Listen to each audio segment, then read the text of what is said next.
Hello friends, TSPSC త్వరలో చాలా notifications విడుదల చేయబోతుంది. సో విఆర్ఓ, గ్రూప్ 4 అలాగే పంచాయత్ సెక్రటరీ ఇలా చాలా నోటిఫికేషన్స్ విడుదల చేయబోతుంది.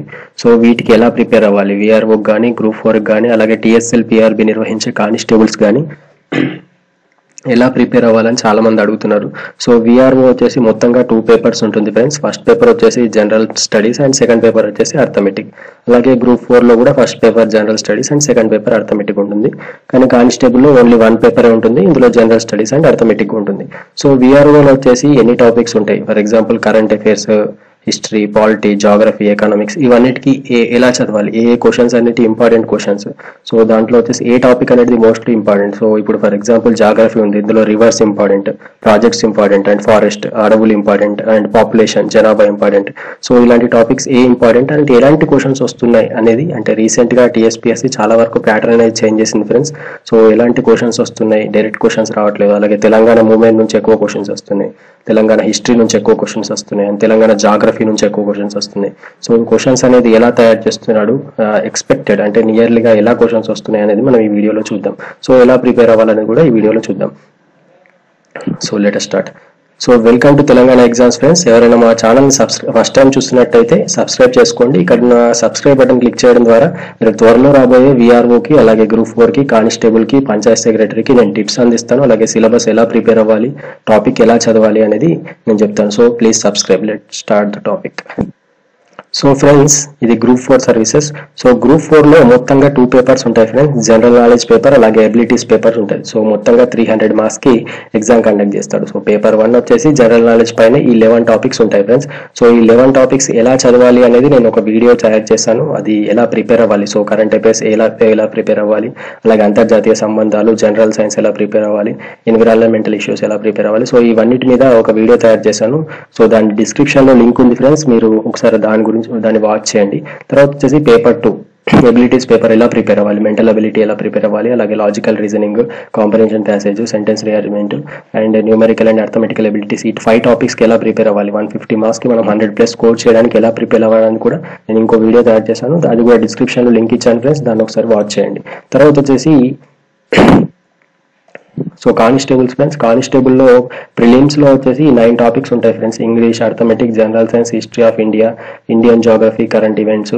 సో ఇవన్నిటికీ త్వరలో నేను వీడియో అప్లోడ్ చేస్తాను ఫ్రెండ్స్. ఎలా ప్రిపేర్ అవ్వాలి, ప్రిలిమ్స్ ఎలా ప్రిపేర్ అవ్వాలి, అలాగే ఈవెంట్స్ ఎలా ప్రాక్టీస్ చేయాలి, తర్వాత మెయిన్స్కి ఎలా ప్రిపేర్ అవ్వాలని త్వరలో ఒక వీడియో తయారు చేస్తాను. అండ్ తర్వాత వచ్చేసి విఆర్ఓ ఫ్రెండ్స్. సో ఈ విఆర్ఓలో కూడా 2 పేపర్స్ ఉంటాయి యాజ్ ఇట్ ఈస్గా. సో ఈ 2 పేపర్స్లో 11 టాపిక్స్ యాజ్ ఇట్ ఈస్గా గ్రూప్ 4లో ఎలా ఉన్నాయో ఈ 11 టాపిక్స్ సేమ్గా విఆర్ఓలో కూడా ఉంటాయి. సో పేపర్ 2 వచ్చేసి mental ability, logical reasoning, comprehension. So group 4 VRO as it is same standard ఉంటుంది ఫ్రెండ్స్. సో మీరు రెండిట్లో కంబైండ్ చేసుకొని చదివితే మీకు గ్రూప్ 4 కాకుండా విఆర్ఓ కాకుండా గ్రూప్ 4 వచ్చే ఛాన్స్ ఉంటుంది. అలాగే త్వరలో ఆర్ఆర్బి నోటిఫికేషన్ కూడా రిలీజ్ అయింది. ఆర్ఆర్బి గ్రూప్ డికి కూడా ఓన్లీ 10th క్వాలిఫికేషన్ ఉంది కాబట్టి చాలా మంది అప్లై చేస్తున్నారు. అలాగే అసిస్టెంట్ లోకో పైలట్ ఉంది.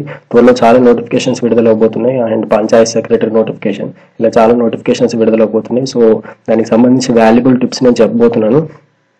ఎలాంటి బిట్స్ వస్తాయి అనేది ఒకసారి చూడండి. Let us start. సో విఆర్ఓలో కానీ గ్రూప్ 4లో కానీ జనరల్ స్టడీస్ నుంచి అంటే పేపర్ 1 నుంచి ఎలాంటి క్వశ్చన్స్ వస్తాయి అనేది ఈ వీడియోలో మనం డిస్కస్ చేద్దాం. సో పంచాయత్ సెక్రటరీకి యూజ్ అవుతుంది, అలాగే విఆర్ఓకి యూజ్ అవుతుంది. సో టీఎస్పీఎస్సీ మారిన ప్యాటర్న్ ఆధారంగా అంటే డిఫరెంట్ క్వశ్చన్స్ ఇస్తుందండి ఈ మధ్య ఎగ్జామ్స్లో, చాలా ఎగ్జామ్స్లో ఎలాంటి క్వశ్చన్స్ ఇస్తుంది అనేది ఒకసారి చూద్దాం. సో కరెంట్ అఫైర్స్ నుంచి నియర్లీ 10 to 12 మార్క్స్ ఇస్తుందండి. మీరు కరెంట్ అఫైర్స్ని లాస్ట్ 6 months చదవాలి. విఆర్ఓ ఎగ్జామ్ మేబీ ఏప్రిల్లో నోటిఫికేషన్ ఉండే ఛాన్స్ ఉంది, కానిస్టేబుల్ అయితే మార్చ్లో ఉండే ఛాన్స్ ఉంది. సో మీరు లాస్ట్ ఇయర్ నవంబర్ నుంచి స్టార్ట్ చేయాలి. నవంబర్, డిసెంబర్, జనవరి, ఫిబ్రవరి, మార్చ్, ఏప్రిల్. సో ఈ 6 months టాపిక్స్ అనేది మస్ట్ అండ్ షుడ్గా చూసుకోవాలి. అండ్ దాంట్లో నుంచి ఎలాంటి క్వశ్చన్స్ వస్తుందో ఒకసారి చూద్దాం. ఫస్ట్ క్వశ్చన్ వచ్చేసి 2019 ప్రపంచ పుస్తక రాజధానిగా ఎంపికైన నగరం. సో ఇలాంటి ఒక నగరాల మీద టాపిక్స్ అడుగుతాడు ఫ్రెండ్స్. ఏ నగరాలు ఈ మధ్య ప్రాముఖ్యత పొందిన నగరాలు చూసుకోవాలి. అంటే చాలా నగరాలు ప్రాముఖ్యత పొంది, దీంట్లో వచ్చేసి Sharjah is answer is Sharjah. తర్వాత వచ్చేసి ఫ్రెంచ్ ఓపెన్ 2017 మిక్స్డ్ డబుల్స్ పరాజితులు ఎవరు. సో ఫ్రెంచ్ ఓపెన్ అలాగే ఈవెంట్ స్పోర్ట్స్ మీద ఎక్కువ క్వశ్చన్స్ అడిగే ఛాన్స్ ఉంది. ఒలింపిక్స్ మీద కానీ రీసెంట్గా జరిగిన స్పోర్ట్స్ అన్ని చూసుకోవాలి. So French Open 2017 mixed doubles పరాజితులు ఎవరు అని అడిగాడు. సో ఆన్సర్ వచ్చేసి Robert Farah Colombia and Annalena గోల్ఫ్రెడ్. సో ఇది జర్మనీ. ఇదండి ఆన్సర్. సో మీరు స్పోర్ట్స్ మీద ఎక్కువ ఫోకస్ చేయండి, బ్యాడ్మింటన్, టెన్నిస్, వాలీబాల్, ఫుట్బాల్, అలాగే క్రికెట్. సో ఈ 5 టాపిక్స్ మీద ఎక్కువ ఫోకస్ చేయండి. అండ్ ట్రోఫీస్ ఉంటుంది స్టాండర్డ్ జీకేలో, ఏ ట్రోఫీ ఏ క్రీడకి ఇస్తారనేది అదొకసారి చూడండి. తర్వాత వచ్చేసి 2018లో జరిగే వింటర్ ఒలింపిక్స్ నిర్వహించే నగరం ఏది అని అడుగుతున్నాడు. సో అలాగే ఒలింపిక్స్ కానీ ఎక్కడెక్కడ నిర్వహిస్తున్నారు, నెక్స్ట్ వచ్చే ఒలింపిక్స్, ఆల్రెడీ జరిగిపోయిన ఒలింపిక్స్ కూడా చూసుకోవాలి. సో ఆన్సర్ వచ్చేసి షియాంగ్ చాంగ్, దక్షిణ కొరియాలో 2018 వింటర్ ఒలింపిక్స్ నిర్వహించబోతున్నారు. తర్వాత వచ్చేసి 2017 ఫిబ్రవరి 14 తమిళనాడు ముఖ్యమంత్రిగా ప్రమాణ స్వీకారం చేసింది ఎవరు? సో రీసెంట్ గా జరిగిన ఎలక్షన్స్ మీద క్వశ్చన్స్ చూసుకోవాలి ఫ్రెండ్స్. రీసెంట్ గా ఏ రాష్ట్రాల్లో ఎలక్షన్స్ జరిగాయి, అందులో ఎంత ఆధిక్యంతో గెలిచారు అనే క్వశ్చన్స్ చూసుకోవాలి. సో ఆన్సర్ వచ్చేసి పళనిస్వామి. ఈ క్రింది వానిలో ఏ మొక్క అంతరిక్షంలో తొలిసారిగా పుష్పంను పూసింది? సో ఇది science and technology question friends. Recent గా జరిగిన సైన్స్ అండ్ టెక్నాలజీ మీద అన్ని, అంటే ఇస్రో ప్రయోగించిన శాటిలైట్సే కానీ, తర్వాత నుంచి అంతరిక్షంలో రష్యా కానీ, అమెరికా కానీ, చైనా చేసిన ఈవెంట్స్ కానీ, సో మొన్న వచ్చిన గ్రహణం గురించి కానీ ఇలాంటి క్వశ్చన్ అడగవచ్చు. మీరు సైన్స్ అండ్ టెక్నాలజీ పూర్తిగా చదవాలి. సో సైన్స్ అండ్ టెక్నాలజీ నుంచి 1 to 2 మార్క్స్ వచ్చే ఛాన్స్ ఉంది. దీని ఆన్సర్ వచ్చేసి జినియా. భారత ప్రస్తుత నౌకా దళాధిపతి ఎవరు? సో ఈ నౌకా దళాధిపతులు అలాగే సైనిక దళాధిపతులు ఇవన్నీ చూసుకోవాలండి. రీసెంట్ గా చేంజ్ అయింది ఏమైనా ఉంటే, సో అడ్మినిస్ట్రేటివ్ డిపార్ట్మెంట్ లో చేంజ్ అయినాయని ఒకసారి చూసుకోవాలి. సో ఆన్సర్ వచ్చేసి సునీల్ లంబా. తర్వాత వచ్చేసి తల్లి తెలంగాణ పార్టీ స్థాపకులు. సో తెలంగాణలో స్థాపించిన పార్టీలు. సో ఈ తెలంగాణ మూవ్మెంట్ నుంచి వచ్చిన క్వశ్చన్ అండి. సో తెలంగాణ ఉద్యమంలో వివిధ పార్టీలు పాల్గొన్నాయి, వివిధ పార్టీలు స్థాపించారు. అలాగే గద్దర్ ఒక పార్టీ అని, కేసీఆర్ ఒక పార్టీ, అలాగే జై తెలంగాణ పార్టీ, తల్లి తెలంగాణ పార్టీ, తెలంగాణ సాధన పార్టీ, ఇలా చాలా పార్టీస్ వచ్చాయి. సో పార్టీలు అనేది ఇంపార్టెంట్ గా ఫోకస్ చేయాలి. దీని నుంచి ఒక మార్క్ వచ్చే ఛాన్స్ ఉంది. దీనికి ఆన్సర్ వచ్చేసి విజయశాంతి, తల్లి తెలంగాణ పార్టీ. తర్వాత మొదటిసారిగా తెలంగాణపై పాటల పుస్తకాన్ని ఎక్కడ జరిగిన సదస్సులో విడుదల చేశారు? సో మొట్టమొదటిసారిగా ఒక బుక్ రిలీజ్ చేశారండి, పాటల పుస్తకం. ఏ సదస్సులో? సో సిద్దిపేట సదస్సులో పాటల పుస్తకాన్ని రిలీజ్ చేశారు. ఫస్ట్ టైం ఒక పాటల పుస్తకాన్ని ఎక్కడ రిలీజ్ చేశారు? సో పాటలు అనేవి ఇంపార్టెంట్ అండి, పాటల మీద కూడా క్వశ్చన్స్ వచ్చే ఛాన్స్ ఉంది. ఏ కవి రాశాడు? ఒక పాట ఇచ్చేసి నేను ఏ కవి రాశాడు జతపరచండి అని అడిగే ఛాన్స్ ఉంది. సో ఇలాంటి క్వశ్చన్స్ కూడా రావచ్చు. పాటల పుస్తకాన్ని ఎక్కడ జరిగిన సదస్సులో విడుదల చేశారంటే సిద్దిపేట. తర్వాత వచ్చేసి నక్షత్రాల నుండి భూమికి గల దూరాన్ని కొలిచే యూనిట్. సో యూనిట్స్ చూసుకోవాలండి, ప్రతిదానికి యూనిట్స్ చూసుకోవాలి. దూరానికి కానీ ప్రతిదానికి యూనిట్స్ అనేవి చూసుకోవాలి. సో ఫిజిక్స్ లో SI యూనిట్స్ అలా చాలా ఉంటాయి కదా, ఆ యూనిట్స్ అనేవి చూసుకోవాలి. సో నక్షత్రాల నుంచి భూమికి దూరం కొలిచే పరికరం ఏది అని అడుగుతున్నాడు. సో ఆన్సర్ ఈజ్ కాంతి సంవత్సరం, లైట్ ఇయర్. తర్వాత ఈ క్రింది వానిలో స్వచ్ఛమైన నీరేది? ఈ క్వశ్చన్ అనేది చాలా ఎగ్జామ్స్ లో ఇప్పటికే రిపీట్ అయిందండి, అండ్ ఇది ఇంపార్టెంట్ క్వశ్చన్ కూడా. సో ఈ క్రింది వానిలో స్వచ్ఛమైన నీరు ఏంది అనే క్వశ్చన్ లో ఎన్నిసార్లు వచ్చినా చాలా మంది కన్ఫ్యూజ్ అవుతున్నారండి. సో ఆన్సర్ వచ్చేసి వాన నీరు స్వచ్ఛమైంది. చూసుకోండి, ఇలాంటి క్వశ్చన్స్ వచ్చే ఛాన్స్ ఉంది. తర్వాత నావికుడికి మే డే అంటే ఏమిటి? సో ప్రాణాపాయ అత్యవసర సూచన. ఇలాంటి క్వశ్చన్స్ అనేది కాస్త డిఫరెంట్ గా వస్తాయి. ఈ పేపర్ కి 1 or 2 ఉంటుంది. సో ఇలాంటి క్వశ్చన్స్ మాక్సిమం ఎలిమినేట్ చేయడానికి డిఫరెంట్ క్వశ్చన్స్ అనేది ప్రయత్నిస్తూ ఉంటాడు అనమాట మన ఎగ్జామినర్ అనేది. తర్వాత వచ్చేసి ఇనుము తుప్పు పట్టినట్లయితే ఏమవుతుంది? ఈ క్వశ్చన్ కూడా చాలా ఇంపార్టెంట్ అండి. ఇప్పటికీ చాలా సార్లు SIS లో కానీ, కానిస్టేబుల్స్ లో కానీ, అలాగే రీసెంట్ గా వచ్చిన గ్రూప్ 3లో కానీ, గ్రూప్ 2లో కానీ ఇలాంటి క్వశ్చన్ అనేది ఇచ్చాడండి. సో ఆన్సర్ వచ్చేసి ఇనుము తుప్పి పడితే బరువు పెరుగుతుంది, అలాగే ఐరన్ ఆక్సైడ్ గా మారుతుంది, ఈ చర్యను ఆక్సీకరణం అంటారు. ఈ 3 అండి, ఈ 3లో పైవన్నీ ఇస్ ఆన్సర్. సో వచ్చేసి ఈ ఆప్షన్స్ లో ఇనుము తుప్పి పడితే ఏమవుతుంది అని వచ్చి బరువు పెరుగుతుంది, బరువు తగ్గుతుంది, తటస్థంగా ఉంటుంది, ఎలాంటి మార్పు జరగదనే క్వశ్చన్ రావచ్చు. లేదా ఐరన్ ఆక్సైడ్ గా మారుతుంది, ఐరన్ సల్ఫేట్ గా మారుతుంది, లేదా ఆక్సీకరణం చెందదు, పైవన్నీ అనే క్వశ్చన్ కూడా రావచ్చు. సో ఈ 3 options is the right answer అండి. ఇందులో ఏది ఇచ్చినా మనం ఐడెంటిఫై చేసేలా ఉండాలి. సో ఈ క్వశ్చన్ కూడా ఇంపార్టెంట్, నెక్స్ట్ వచ్చే ఎగ్జామ్స్ లో ఈ క్వశ్చన్ వచ్చే ఛాన్స్ ఉంది. తర్వాత వచ్చేసి కృత్రిమ పట్టుగా పిలువబడేది ఏది? సో కృత్రిమ పట్టు అని అంటే రేయాన్ అండి, ఇది ఇంపార్టెంట్. అందరూ సెల్యులోజ్ అనుకుంటారు, సో ఆన్సర్ ఈజ్ రేయాన్. ఒకసారి చూసుకోండి, కృత్రిమ పట్టుగా పిలువబడేది. ఈ క్వశ్చన్ ఆల్సో ఇంపార్టెంట్. సో ఇవన్నీ బయాలజీ క్వశ్చన్స్ అండి, అండ్ స్టాక్ జీకేలో కూడా వస్తుంది. అండ్ జర్మన్ సిల్వర్ లో సిల్వర్ శాతం ఎంత? ఈ క్వశ్చన్ కూడా ఇంపార్టెంట్, చాలా అడుగుతాడు. సో దాంట్లో సిల్వర్ శాతం ఎంత అనే క్వశ్చన్ అనేది ఇంపార్టెంట్. అండ్ గోల్డ్ లో సిల్వర్ శాతం ఎంత అని ఉంటుంది, 18%, 25%. సో గోల్డ్, సిల్వర్ అలాంటి లింక్స్ ఒకసారి చూసుకోండి, చాలా వరకు ఇంపార్టెంట్, చాలా క్వశ్చన్స్ లో వస్తుంది. సో 0 అండి, జర్మన్ సిల్వర్ లో సిల్వర్ శాతం 0.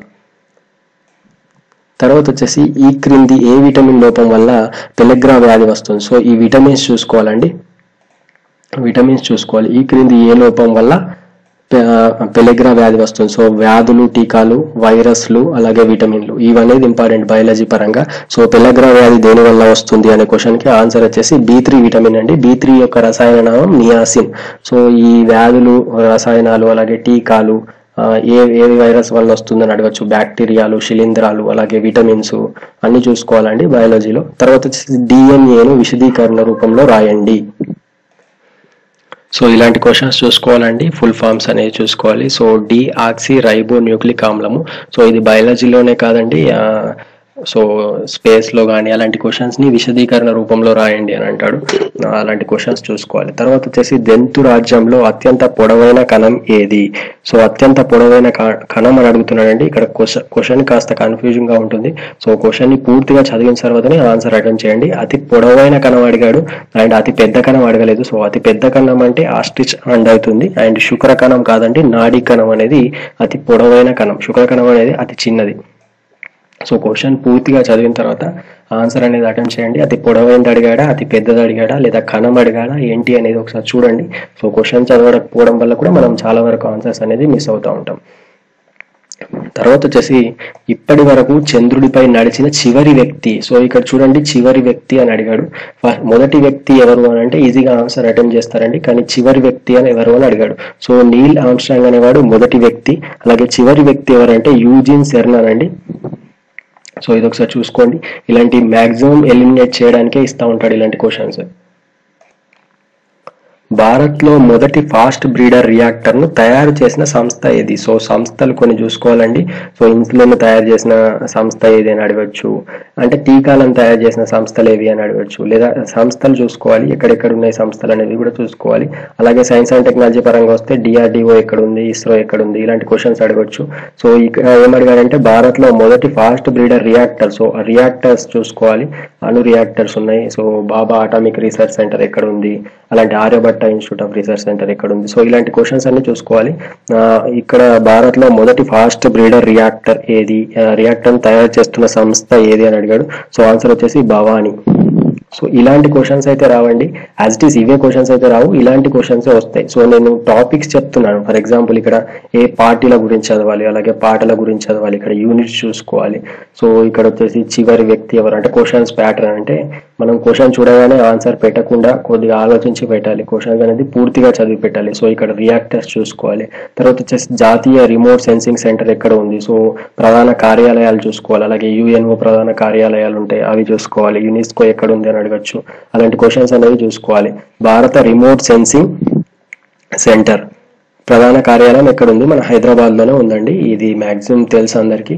సో ఇలాంటి క్వశ్చన్స్ వస్తూ ఉంటాయి. తర్వాత వచ్చేసి భారతదేశంలో గ్రీన్ హౌస్ వాయువుల విడుదలలో ప్రథమ స్థానంలో ఉన్న నగరం ఏది? సో భారతదేశంలో గ్రీన్ హౌస్ వాయువుల విడుదలలో ప్రథమ స్థానంలో ఉన్న నగరం ఏది? సో ఇక్కడ చూడండి, ఢిల్లీలో పొల్యూషన్ ఎక్కువ, అలాగే చెన్నైలో కూడా ఎక్కువ, గోవా తక్కువ, అండ్ వైజాగ్ లో కాస్త తక్కువ.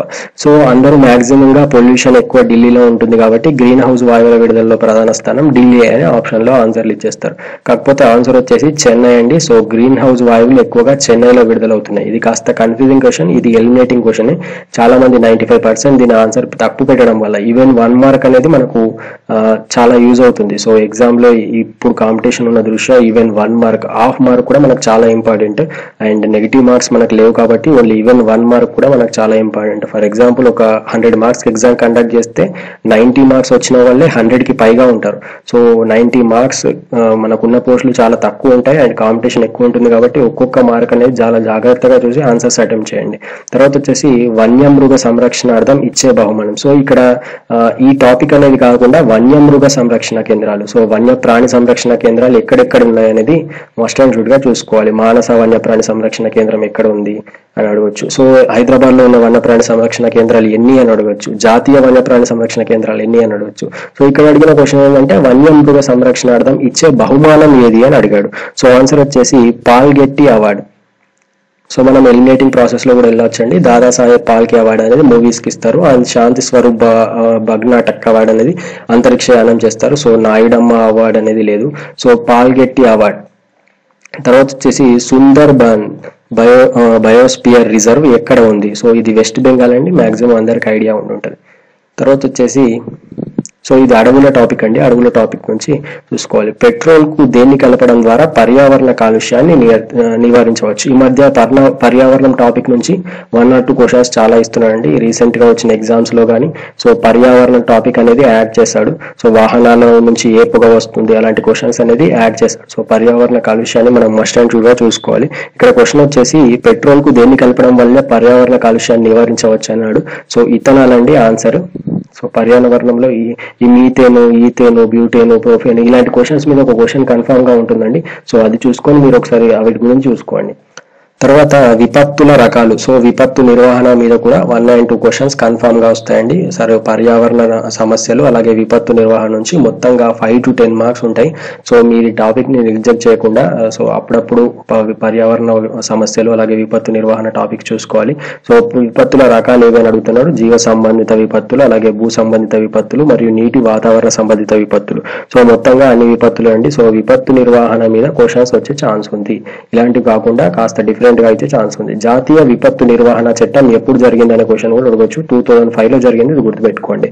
సో జాతీయ విపత్తు నిర్వహణ చట్టం 2017 కలిగించింది. ఏం కలిగించిందా అడుగు. సో కలిగించిందా కలిగించలేదా అనేది కూడా క్వశ్చన్ కాస్త క్లారిటీగా చదవాలి. తర్వాత వచ్చేసి answer is disaster response fund స్థాపించడం. సో స్థాపించింది. అండ్ డిజాస్టర్ మిటిగేషన్ ఫండ్ స్థాపించడం, NIDM మరియు NDRF లను స్థాపించడం. సో ఇవన్నీ జరిగాయండి. సో పైవన్నీ 2005 చట్టం ప్రకారం ఈ క్రింది వాళ్ళలో ఏది స్థాపించబడిందని ఒకటే ఇవ్వచ్చు. సో అది ఒకసారి చూసుకోండి. తర్వాత వచ్చేసి విపత్తుల వల్ల ప్రమాదానికి గురయ్యే అవకాశం పెరగడానికి ఇది కారణం కాదు. సో విపత్తుల వలన ప్రమాదానికి గురయ్యే అవకాశం పెరగడానికి ఇది కారణం కాదు అని అడుగుతున్నాడు. సో జనాభా పెరుగుదల వల్ల విపత్తు పెరిగే ఛాన్స్ ఉందండి.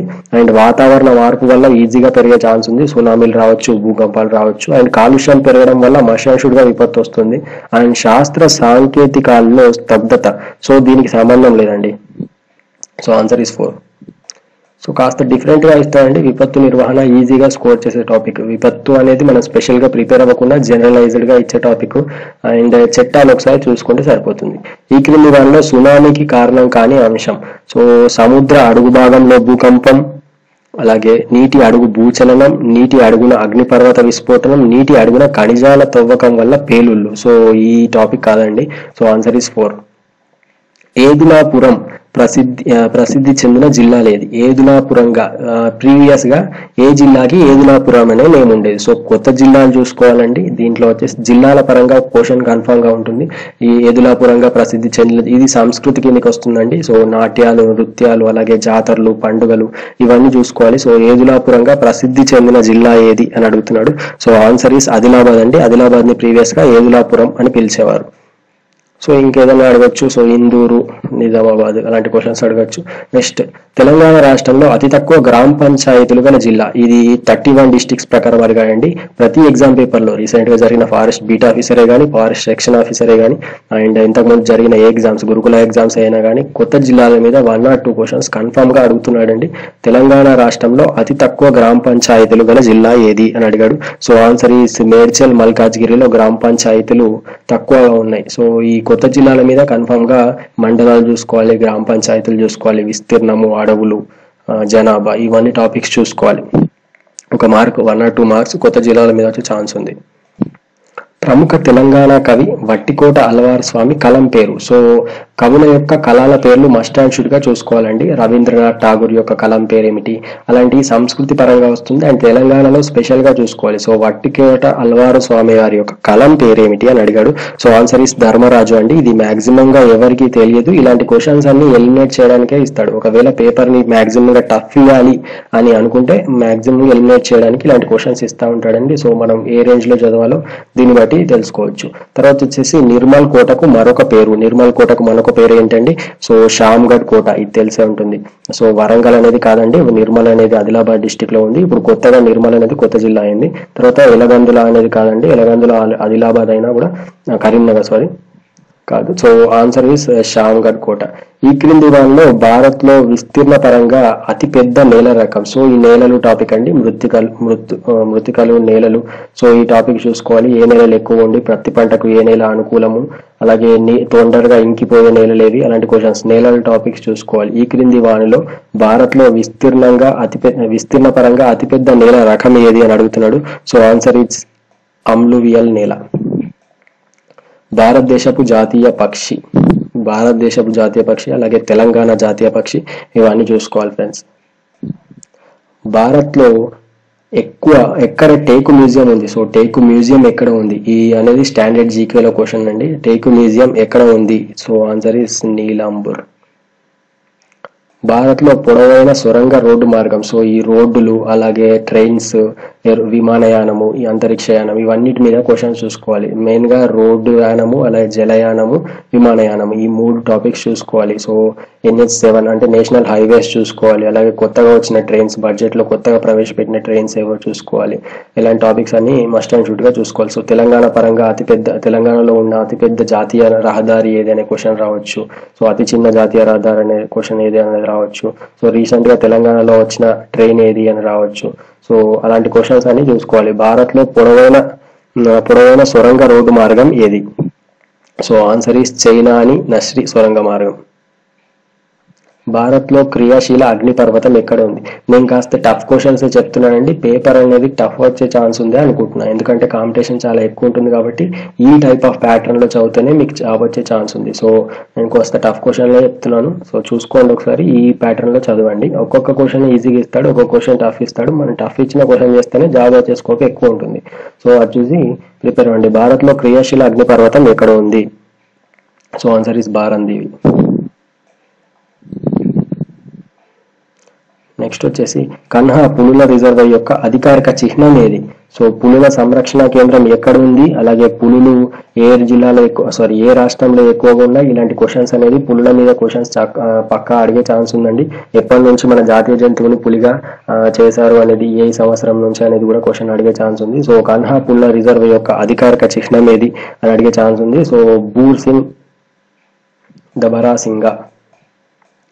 తెలంగాణ రాష్ట్రం మొత్తం భౌగోళిక విస్తీర్ణం. సో మొత్తం భౌగోళిక విస్తీర్ణం, అలాగే అడవుల యొక్క విస్తీర్ణం చూసుకోవాలి, జనాభా చూసుకోవాలి, మొత్తంగా ఉన్న జిల్లాల్లో అతిపెద్ద విస్తీర్ణం గల జిల్లా, అతి చిన్న విస్తీర్ణం గల జిల్లా, అక్షరాస్యత పరంగా అతి ఎక్కువ గల జిల్లా, తక్కువ గల జిల్లా, స్త్రీ పురుష నిష్పత్తి పరంగా అంటే లింగ నిష్పత్తి పరంగా అతి ఎక్కువ గల జిల్లా, తక్కువ గల జిల్లా. సో కొత్త జిల్లాల ప్రకారంగా మొత్తంగా చూసుకోవాలండి తెలంగాణ స్టేట్ ని. సో తెలంగాణ రాష్ట్రం మొత్తం భౌగోళిక విస్తీర్ణం ఎంత?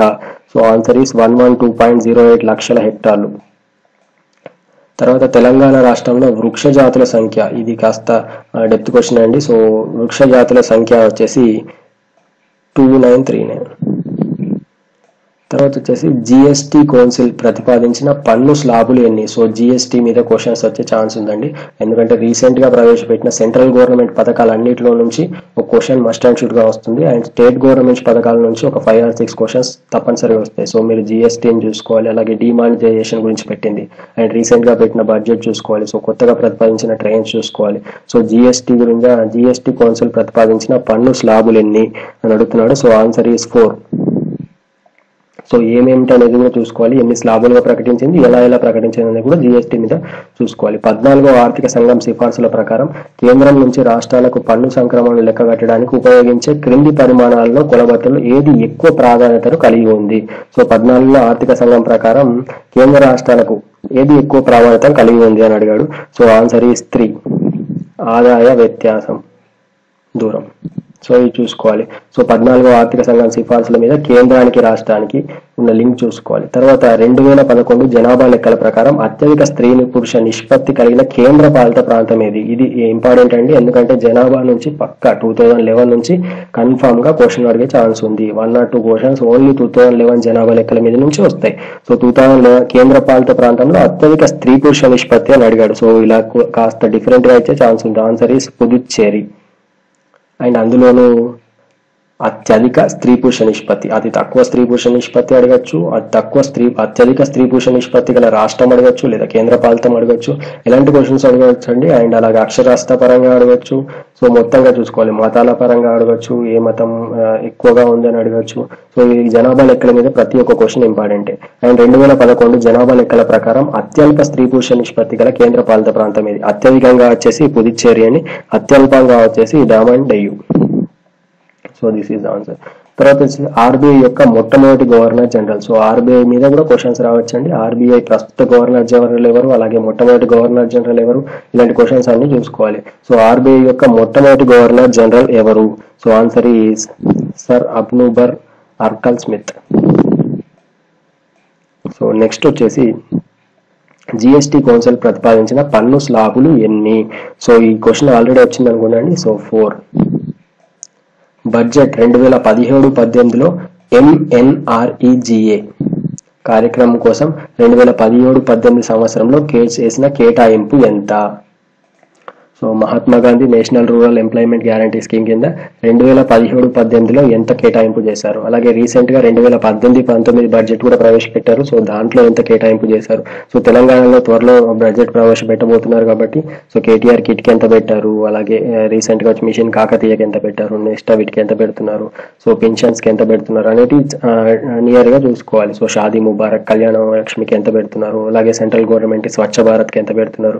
సో బడ్జెట్ అంటే ఇలాంటి టాపిక్, బడ్జెట్ అనే టాపిక్ ఇంపార్టెంట్ అంటే బడ్జెట్ నుంచి కూడా ఒక 2 or 3 మార్క్స్ వచ్చే ఛాన్స్ ఉంది. సో బడ్జెట్ మీద చూసుకోండి. అండ్ రీసెంట్ బడ్జెట్ చూసుకోవాలి. So 48,000 crores.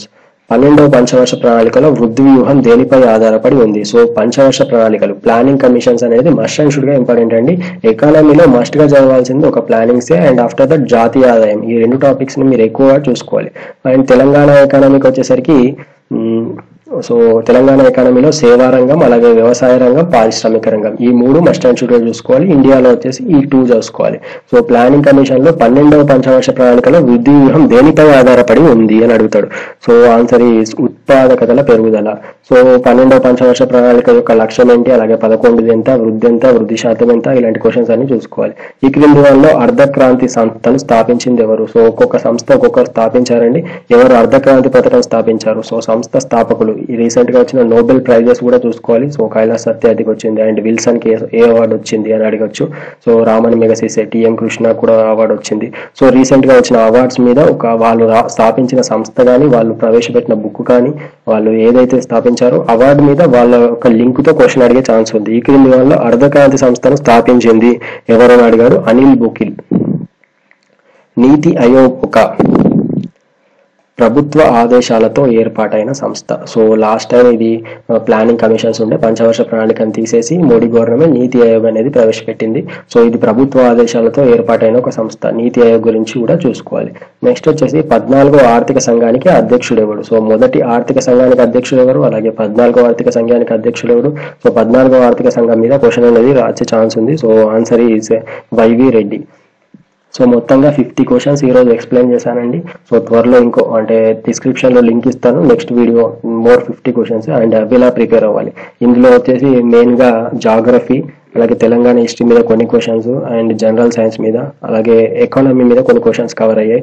నెక్స్ట్ వచ్చే దాంట్లో పాలిటీ ఉంటుంది, అండ్ మూవ్మెంట్ ఉంటుంది, తెలంగాణ మూవ్మెంట్, అలాగే ఇండియన్ హిస్టరీ క్వశ్చన్స్ ఉంటాయి. సో వీటికి ఎలా ప్రిపేర్ అవ్వాలి, ఎలాంటి క్వశ్చన్స్ వస్తాయి, నేను ఓన్లీ 1 వీడియో అప్లోడ్ చేశానండి ఇలాంటి మోడల్ క్వశ్చన్స్ మీద. మీకు కనుక ఈ వీడియో నచ్చితే లైక్ చేయండి. అండ్ ఇలాంటి ప్రాక్టీస్ టెస్ట్ ఇంకా ఒక 5-6 ఇస్తానండి. సో అవి కావాలనుకుంటే తప్పకుండా లైక్ చేయండి అండ్ ఈ వీడియోని షేర్ చేయండి. మీకు ఏమైనా డౌట్స్ ఉంటే, లేదా ఈ వీడియో నచ్చకపోయినా ఇంకేమైనా చేంజెస్ కావాలనుకున్నా కింద కామెంట్ బాక్స్లో తప్పకుండా కామెంట్ చేయగలరు. సో థ్యాంక్ యూ అండి. Thank you for watching. Have a nice day friends. జై హింద్.